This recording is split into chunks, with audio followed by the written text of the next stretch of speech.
Boa noite, meus irmãos, graça e paz. Hoje nós vamos meditar na palavra do Senhor, naquilo que está registrado no Evangelho de Lucas. Lucas, capítulo 2, dos versículos 25 a 35. À medida que os irmãos forem encontrando, fique de pé, por favor. Lucas 2, de 25 a 35.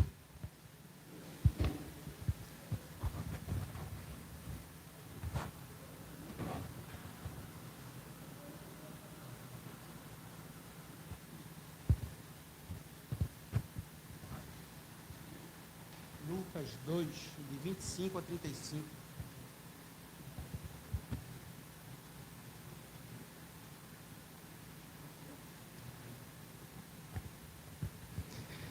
Assim diz a palavra do Senhor. Havia em Jerusalém um homem chamado Simeão, homem este justo e piedoso, que esperava a consolação de Israel. E o Espírito Santo estava sobre ele. Revelara-lhe o Espírito Santo que não passaria pela morte antes de ver o Cristo do Senhor. Movido pelo Espírito, foi ao templo. E quando os pais trouxeram o menino Jesus para fazerem com ele o que a lei ordenava, Simeão tomou o menino nos braços e louvou a Deus, dizendo: Agora, Senhor, podes despedir em paz o teu servo, segundo a tua palavra, porque os meus olhos já viram a tua salvação, a qual preparaste diante de todos os povos, luz para a revelação aos gentios e para a glória do teu povo de Israel. E estavam o pai e a mãe do menino admirados do que dele se dizia. Simeão os abençoou e disse a Maria, mãe do menino: Eis que este menino está destinado tanto para a ruína, como para levantamento de muitos em Israel, e para ser alvo de contradição. Também a espada traspassará a tua própria alma, para que se manifestem os pensamentos de muitos corações. Até aqui a palavra do Senhor. Vamos orar mais uma vez. Senhor Deus Todo-Poderoso, ainda na tua presença, nós te agradecemos pela tua palavra. Nós te rogamos que nesse momento o Senhor fale conosco, que o teu Espírito Santo ilumine o nosso entendimento, que o teu Espírito Santo alcance as profundezas dos nossos corações e que nossa vida seja transformada pela tua palavra, para o louvor do teu nome, a nossa edificação e o crescimento da tua igreja. Nós te oramos assim, no nome de Jesus Cristo. Amém. Meus irmãos, podem tomar assento.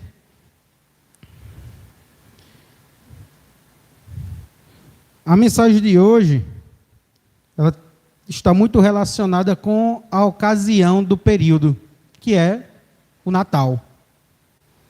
E o Natal, ultimamente, meus irmãos, ele, aqui no Brasil, ele é o evento que mais movimenta dinheiro no Brasil.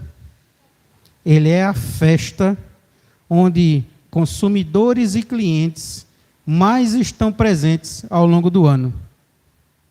Está à frente do Dia das Mães. Está à frente da famosa Black Friday, que todo mundo aguarda também ansiosamente para poder fazerem suas compras com preço mais em conta. Esse é o Natal de hoje. Muita luz, muitos enfeites.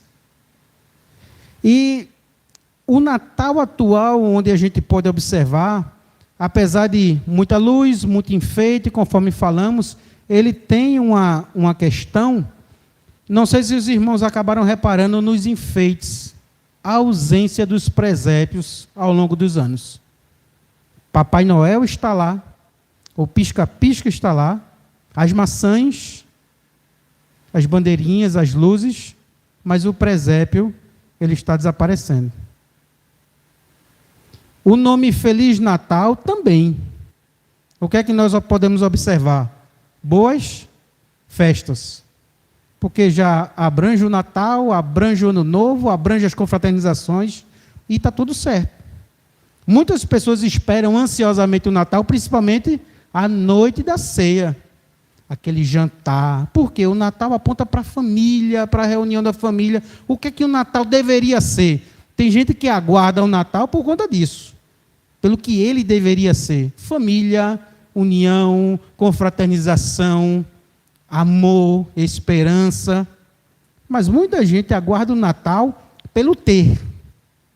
Ter um presente, ter uma roupa nova, ter descanso do trabalho, porque muitas companhias, nesse momento, encerram suas atividades para balanço financeiro final e dão férias aos seus funcionários, do período do Natal até a primeira semana de janeiro. Então, tem gente que aguarda o descanso. Tem gente que aguarda ansiosamente para reencontrar parentes. Mas também o Natal, às vezes, não é um alvo de empolgação para todos. Tem gente que não quer que chegue o Natal por questões emocionais, aquela cadeira vazia na mesa, por questões de relacionamento, não quer encontrar aquele parente que houve uma ruptura, que não dá mais para dialogar, seja por qual motivo tenha havido. Tem gente que não quer o Natal porque o shopping fica insuportável de andar. Eu fui buscar a Tassiana e quase que eu, só para pegar, entrando e saindo, quase que eu perco o limite da tolerância. O shopping cheio. Então, o Natal ele é esperado por muitos, mas também nem todos querem esse período. Então, o que é que a gente faz quando essa espera termina? Nós esperamos algo. Tem o Natal. O Natal chegou. Vai ter a ceia, vai ter a cantata. Então, nós estamos envolvidos dentro do Natal, dentro da igreja e também fora dela. Porque hoje o Natal não é só um evento religioso. O Natal ele é uma fusão de tradições religiosas e culturais que celebram a esperança, a família e o nascimento de Jesus. Globalmente comemorado através de vários costumes. Essa frase, da forma que eu li para os irmãos, com o nascimento de Jesus em último lugar, foi fruto da pesquisa que o Google me deu. Eu só coloquei lá Natal. Aí veio a parte da festa, depois veio a capital do Rio Grande do Norte. Então veja, sem nenhuma tendência com a simples pesquisa, num mundo secularizado, onde o presépio desapareceu, onde o nome Natal desapareceu, o nascimento de Jesus ele fica ali para os religiosos, em último lugar. Porque a religião ela não pode ser mais determinante. Outras pessoas de outras religiões, e também aquelas que não são adeptas de religiões, devem comemorar o Natal. Ele precisa ser inclusivo. Mas, à luz desse texto, a gente vai poder responder a pergunta: o que fazemos quando a espera termina? Essa é a pergunta. O que fazemos quando a espera termina? Eu perguntei para alguns colegas do WhatsApp, colegas próximos, crentes, e eu não dei detalhadamente o contexto da pergunta, mas vieram várias, e eu vou compartilhar algumas com os irmãos. Teve um que disse que, quando a espera termina, independentemente, ele agradece. Teve outro que disse que depende. Se for no iFood, e o iFood atrasou, primeiro eu reclamo, depois eu como. É isso que ele faz depois da espera. Teve outro que disse que, quando a espera termina, é porque eu já consegui. Então eu preciso procurar novas coisas. Ele precisa voltar a esperar algo ou alguém. Então, a espera, ela é muito variada dentro da concepção de cada um, individualmente, daquilo que se espera ou de quem se espera. E dentro do texto de Lucas, a gente vai ver quando a espera termina. E nós podemos ver, o primeiro ponto que eu trago para os irmãos à luz desse texto, é que bons costumes, bons exemplos merecem ser imitados. Bons exemplos merecem ser imitados. E eu me ancoro nisso, no que a palavra de Deus fala a respeito de Simeão. para que a gente possa ver o que Lucas escreveu a respeito desse homem e que a gente possa nos inspirarmos para imitar esse bom exemplo. Simeão, meus irmãos, a gente pode observar no versículo 25 duas coisas. Olha aí na sua Bíblia. Havia em Jerusalém um homem chamado Simeão, homem este justo e piedoso, que esperava a consolação de Israel, e o Espírito Santo estava sobre ele. Nós olhamos aqui o que foi escrito a respeito de Simeão, a sua integridade de caráter, porque ele era justo, e o seu relacionamento íntimo com Deus, ele era piedoso e o Espírito Santo estava sobre ele. A questão dele ser justo fala muito a respeito de seu caráter, o relacionamento dele horizontal, e a sua piedade é a sua devoção, o quanto ele se relacionava com Deus, do qual ele esperava ser enviado a consolação de Israel, e o Espírito Santo desse Deus a quem ele servia estava sobre esse homem. Então nós olhamos para aquilo que é escrito a respeito de Simeão e a gente vê a sua integridade de caráter e o seu relacionamento íntimo com Deus. A gente vê na história de que Jerusalém, ela estava numa crise de fé. Tinha as crises entre fariseus e saduceus, crise teológica. Havia um silêncio de 400 anos pela voz profética que Deus não tinha levantado mais nenhum de seus servos para falar profeticamente àquela nação. Se levantaria ali João Batista, que era menino igual a Jesus nessa época. E o que é que João ia pregar? Arrependa-se, raça de víboras. Esse menino ia crescer. E o que é que esse homem, esse menino crescido, formado homem, saiu pregando? Arrependam-se. Então Israel estava numa crise de fé. Mas, assim como nos tempos de Elias, nos tempos do menino Jesus, Deus tinha preservado para si aqueles que não se dobravam a Baal. E nós vemos aqui a figura de Simeão, homem justo e homem piedoso. A gente vê a sua fé e a sua devoção.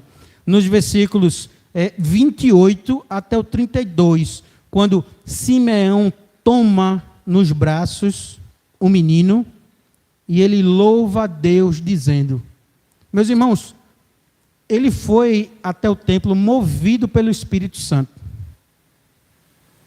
Quantas crianças naquele dia não tinham ido ser apresentadas conforme diz a lei? E aquele homem, ele conseguiu reconhecer, pelo discernimento dado pelo Espírito Santo, o menino Jesus. E ele louva a Deus, ele manifesta a sua fé e a sua devoção nesse cântico. Agora, Senhor, podes despedir em paz o teu servo segundo a tua palavra, porque os meus olhos já viram a tua salvação, a qual preparaste diante de todos os povos, luz para a revelação aos gentios e para a glória do teu povo de Israel. Isso é a expressão de fé. Quando ele vai ao templo, ele vê aquele menino, ele toma aquele menino nos braços, ele vai louvar a Deus, já não tem mais volta. De fato, aqui é um ponto de virada, é um caminho sem volta do que a gente pode ver a respeito da vida, do bom exemplo de Simeão, no qual a palavra de Deus, ela registra para nós. E em cima disso, a gente também pode ver que ele tinha um discernimento messiânico. Ele não viu nenhum milagre daquele menino, mas ele creu que ele era a salvação preparada por Deus. Ele não precisou ver os sinais, ele não precisou ver as maravilhas que aquele menino Jesus, quando adulto, ele iria realizar em nome de Deus para que ele pudesse crer. Quando ele viu, ele disse que agora para ele estava completo. Ele podia de fato morrer em paz, porque ele encontrou Jesus. E aí fica uma reflexão para a gente. Nós já conhecemos Jesus, nós já vimos Jesus, nós já nos relacionamos com Jesus. Será que podemos dizer, igual a Simeão, podemos ir em paz? Ou será que ainda falta outra coisa? Fazendo um exercício, eu estava lendo esse mesmo texto ontem com o Gael. E eu perguntei se ele já conhecia Jesus, ele disse que sim. Se ele cria em Jesus, ele disse que sim. Eu disse, você pode morrer agora? Ele, não, eu preciso envelhecer. Mas é a sinceridade da resposta, mas assim como eles somos nós. Se você perguntar a minha, Tassiana, você já conhece Jesus? Vamos dizer que sim. Nós nos relacionamos com Jesus e com os irmãos nessa comunhão que Deus nos dá, mas a gente vai dizer que ainda falta cuidar dele. Ainda falta cuidar de Gael. Então, cada um vai ter a sua ansiedade. Ainda falta ver o meu filho crescer. Ainda falta mudar de emprego. Ainda falta passar no concurso. Ainda falta sair da casa dos meus pais. Cada um que tenha a ansiedade de ver algo pronto. Mas nós não somos esse menino. A gente não tem o poder de redimir as coisas. A gente não tem o poder de garantir o futuro. A gente não tem o poder de acender a luz. A gente não tem o poder de dar glória aos feitos, porque luz é essa criança. A glória do povo de Deus é essa criança. Então, meus irmãos, bons exemplos, eles merecem ser imitados. Simeão, quando vê aquele menino, ele tem um discernimento do seu papel. Nós podemos ver isso aqui nos versículos 34 e 35, porque ele diz, eis que este menino está destinado tanto para a ruína, quanto para o levantamento de muitos em Israel, e para ser alvo de contradição. Meus irmãos, em Jesus está concentrada as contradições, principalmente da fé e da incredulidade. Diante de Jesus, haverá somente dois tipos, os que creem e os que não creem.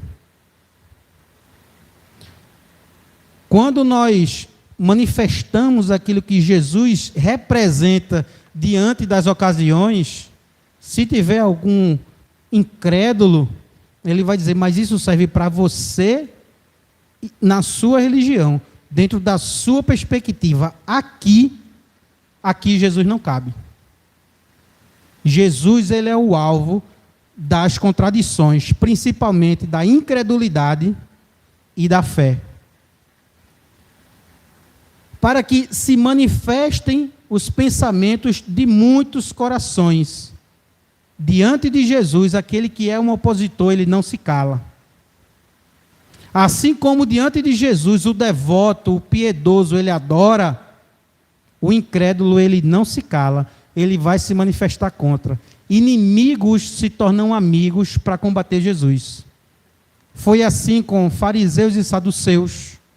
Foi assim com herodianos e fariseus, herodianos e saduceus, o povo e os fariseus.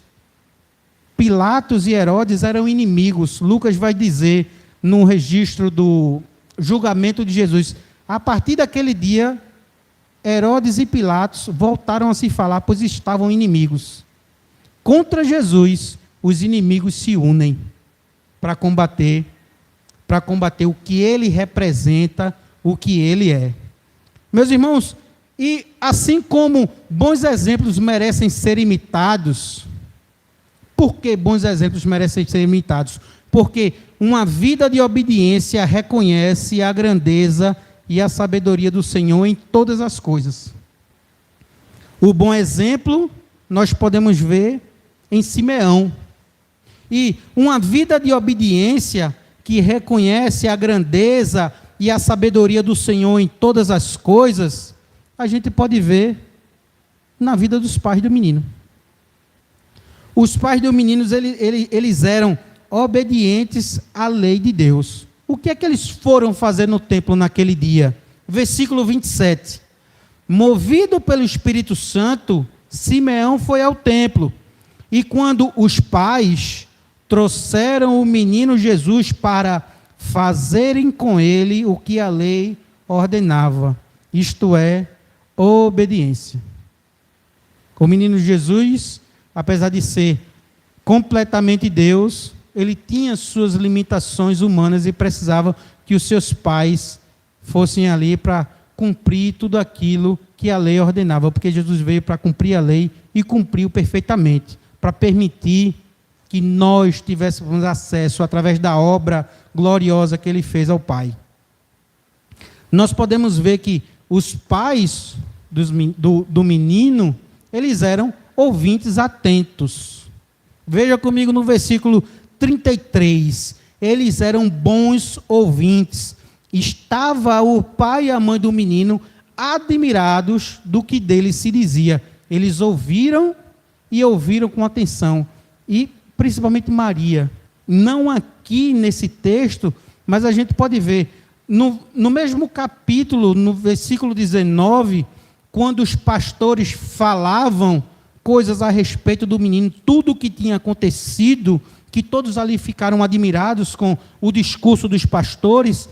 Maria, porém, guardava todas essas coisas, todas essas palavras, meditando-as no coração. Então, não é só a obediência meramente, é uma obediência que entende o porquê. Porque eles ouviam, essa admiração era a reverência a respeito do que era dito do menino. Mas também, como é que Simeão sabia tudo aquilo? Porque foi revelado a José em sonho, o anjo apareceu para Maria, mas eles ouviram aquela manifestação de louvor de uma maneira muito atenta. E esses pais obedientes, que ouviam as palavras a respeito de Jesus pronunciadas, eles eram abençoados. No versículo 34 a gente pode ver isso. Simeão os abençoou e disse a Maria qual era o destino daquele menino. Então, uma vida de obediência, ela passa por uma vida de atenção à lei, de uma boa audição a respeito da palavra de Jesus. Ela reflete bênção, ela traz bênção. A obediência, ela traz a bênção de Deus. E esses pais, principalmente Maria novamente, eles estavam ligados ao sofrimento de Jesus. Porque Simeão também diz àquela mulher que uma espada transpassará a tua própria alma. Naquele momento talvez ela não tivesse de entender, mas quando a gente consegue ver no registro dos evangelhos, de que Jesus crucificado, ele estava ali no pé da cruz. Nenhuma mãe gostaria de ver o seu filho naquele estado, preso, surrado, dando seus últimos suspiros, aguardando uma morte lenta e agonizante. Essa mãe, ela estava ligada ao sofrimento de Jesus. E falamos de Simeão como um bom exemplo a ser imitado.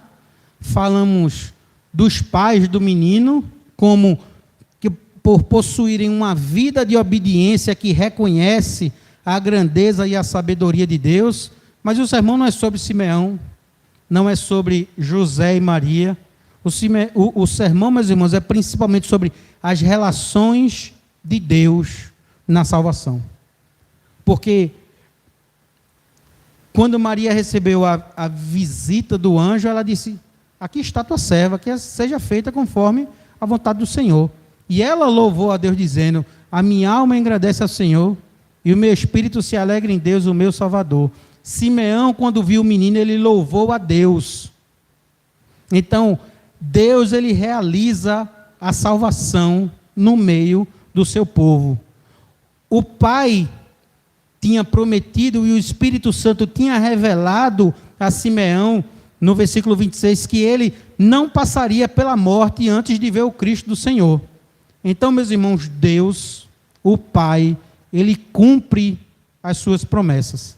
E a promessa cumprida de Deus ao seu povo, ela traz paz. A promessa de Deus cumprida ao seu povo, ela traz paz, ela traz tranquilidade. E Simeão reconheceu isso, quando eleva ao Senhor a sua devoção, o seu cântico, a sua oração, o seu louvor, dizendo que ele podia morrer em paz, porque para ele já não faltava mais nada. Ele já tinha visto a salvação preparada por Deus. Jesus, meus irmãos, o Deus Filho, ele é a salvação aberta e visível a todos os povos. A porta dos céus não está só na igreja congregacional. Eu sei que os irmãos sabem disso. A porta do céu ela é muito maior. A porta do céu tem 5 letras. Jesus. A salvação preparada por Deus diante de todos os povos. Luz para iluminar os gentios, para nos iluminar, porque todo povo fora de Israel é gentil. Então esse Jesus foi enviado para alcançar a mim e para alcançar cada um dos irmãos que está aqui hoje.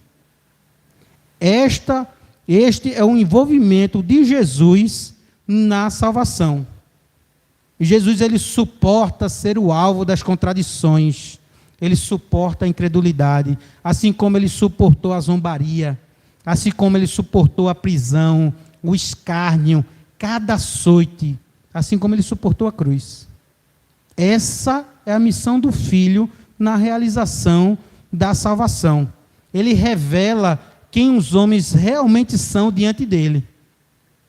Ele revela aqueles que são reverentes, que lhe dão louvor, mas ele também revela aqueles que são incrédulos, que rejeitam seu nome. E o Espírito Santo que nós vemos aqui, mesmo antes, muito antes do dia de Pentecostes, a gente vê a atuação do Espírito Santo como a presença ativa de Deus na vida do crente. O Espírito Santo ele é a presença de Deus na vida do crente. Foi aqui no texto a presença ativa de Deus na vida de Simeão e é hoje em dia a presença ativa de Deus em nossas vidas. O Espírito Santo ele revela, ele ilumina, ele dá discernimento. Foi o Espírito Santo quem guiou Simeão naquele dia até o templo. Foi o Espírito Santo que deu discernimento a Simeão para ver aquela criança no meio de tantas crianças como a luz para a revelação aos gentios, como a glória do povo de Israel. É o Espírito Santo que habita em nós, que nos guia, que inspira as nossas ações, que nos dá discernimento de olhar para Jesus, de ouvir as palavras a respeito de Jesus e crer que Ele é a salvação preparada por Deus. Este é o sentido do Natal. Apesar de toda cultura tentar esvaziar a religiosidade, a cristandade, querer deixar Jesus lá no final, o Natal é isto, o Natal é Jesus Cristo. Então, meus irmãos, Jesus ele é o centro na história da salvação. E entre muitos relatos, entre muitas culturas, entre muitos costumes, a gente precisa olhar para esse texto e consolidar a nossa fé. Este é um relato, esse é um registro fiel e verdadeiro daquilo que aconteceu, para que a gente possa fortalecer a nossa fé no menino Jesus, que cresceu, se tornou homem e se entregou pela sua igreja. Mas o Natal, meus irmãos, que fala do nascimento de Jesus, a gente precisa lembrar que houve um nascimento e em função disso existe a Páscoa, existe a morte do menino, existe a ressurreição do menino que virou homem. Existe a cruz, existe um sepulcro, e ambos estão vazios. Por quê? Porque este Messias prometido, ele vai voltar. Simeão aguardava a consolação de Israel no momento em que a nação estava em decadência. Nós, semelhantemente a Simeão, aguardamos Jesus, mas não como menino. Aguardamos ele retornar como um rei vitorioso, para estabelecer o reino e entregar ao Pai, de uma maneira eterna. Esse Messias que já veio, ele foi e ele voltará. O nosso Natal está secularizado, Jesus está esvaziado. A espera, quando ela encontrou Jesus, houve um relato daquilo que Deus faz para a salvação. E nós, como igreja, nós temos um chamado. Aqui a glória foi a glória do teu povo de Israel. A semelhante modo do povo de Deus de Israel, nós, povo de Deus da igreja, nós temos um chamado. E o nosso chamado, meus irmãos, é lembrar, saber, ter certeza de que quando essa espera terminar, ela vai terminar do mesmo modo como terminou a espera de Simeão. Nós vamos louvar a Deus. Quando essa espera do retorno do Messias acabar, a gente vai estar louvando a Deus. Cantamos hino, e isso foi no último hino, não foi? Na semana passada, o 125. Quando lá dos céus descendo para os seus, Jesus voltar. E o clarim de Deus a todos proclamar que chegou o grande dia da vitória do meu rei. E eu, por sua imensa graça, lá estarei. E isso vai terminar com louvor. Essa nossa espera, ela vai terminar com louvor. Mas até lá, o que é que a gente deve fazer? Bons exemplos devem ser imitados. Nós precisamos ser justos como servos de Deus, como servos do reino de Deus. A gente tem que se lembrar que o reino de Deus não é comida nem bebida, é justiça, paz e alegria no Espírito Santo. Então, horizontalmente, uns com os outros, a gente precisa ter um caráter correto. A gente precisa ter um proceder justo. E com Deus, a gente precisa ter uma vida piedosa, uma fé verdadeira, a semelhança do velho Simeão. Pelo menos eu imagino que ele... A Bíblia não diz, mas eu imagino que ele seja um velhinho. Talvez eu esteja errado. Até lá, a gente precisa viver uma vida de obediência que reconhece a soberania de Deus, assim como os pais do menino. A gente precisa ouvir o que é dito a respeito de Jesus. A gente precisa considerar, guardar no coração aquilo que é dito a respeito de Jesus. A gente precisa se admirar com aquilo que verdadeiramente é dito por Jesus, através da sua palavra. E a gente precisa obedecer aquilo que Jesus diz como lei, através da sua palavra. A gente precisa ter Jesus como um alvo da nossa fé. Ele veio para ser ruína e levantamento de muitos, não de todos. Então que nós lancemos sobre ele a nossa fé. E que a gente rogue todo dia para que ele fortaleça a nossa fé no nome dele, até que ele venha. E que a gente também tenha, meus irmãos, uma vida guiada e inspirada pelo Espírito Santo em tudo quanto nós venhamos a fazer, até que a nossa espera acabe, com louvor, contemplando o retorno triunfal desse menino que nós celebramos o nascimento. Embora o mundo diga que não, que é uma festa ecumênica, mas não. O Natal, ele é o nascimento de Jesus. A salvação preparada por Deus, luz para os gentios e a glória para o povo de Deus, de Israel e também da igreja. Vamos orar? Senhor Deus, nesse momento, nós te agradecemos pela tua palavra que foi lida, pelo aquilo que teu Espírito Santo falou através de mim, um servo limitado, mas que a tua palavra, Senhor Deus, possa produzir em nós temor, possa fortalecer a nossa fé e que a gente possa viver uma vida de relacionamento entre nós, na sociedade de uma maneira justa, que nós possamos ser servos devotos, piedosos, que a gente possa ouvir a tua palavra de uma maneira atenta, que a gente guarde para poder obedecer. E assim a gente possa nos afastar do pecado e não desagradar o Senhor. Que a gente possa aguardar ansiosamente o retorno triunfal de Jesus, a razão do Natal, o verdadeiro motivo do Natal, nosso Senhor e Salvador, guardado, selado pelo teu Espírito Santo, ó Deus. Assim nós te oramos no nome de Jesus. Amém.